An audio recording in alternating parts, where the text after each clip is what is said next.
I put lemon in the dish sponge and never stopped.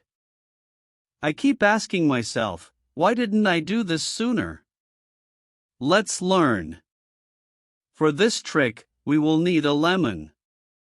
Cut a lemon into slices, like I do. Then, take the sponge, I don't know what they call it in your town, and wash the dishes using a sharp knife.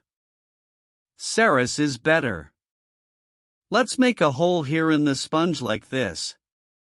Do this between the green part and the yellow part. Right away, take a slice of lemon and place it in the hole of the sponge cake.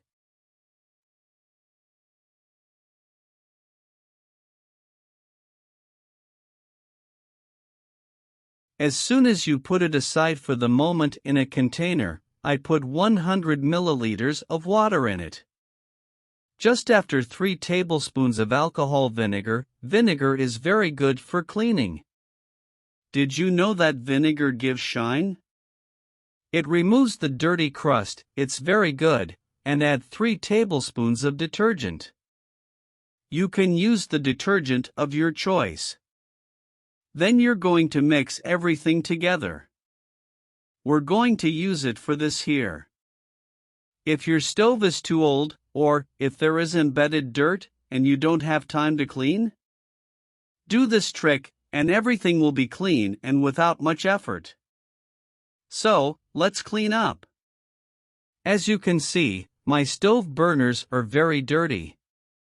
It has burned oil and stains since the time of use. Just rub a little using the mixture we just prepared. You don't need to scrub a lot, as the dirt will come off easily with this product. When your lemon looks like this, if anything is messed up, just put another wheel on and keep cleaning.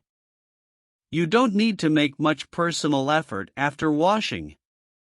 Here we will rinse and watch how all the grease has come out of the burner of our stove. It is just amazing, great. It's super easy to do, and you don't spend anything. Another lemon is not only for cleaning the stove, you can also clean your tiles. You can clean the toilet and your sink. The grease is completely eliminated, in addition to returning the shine as before. Did you use lemon for this? I hope you enjoyed today's tip. A big kiss, and see you tomorrow.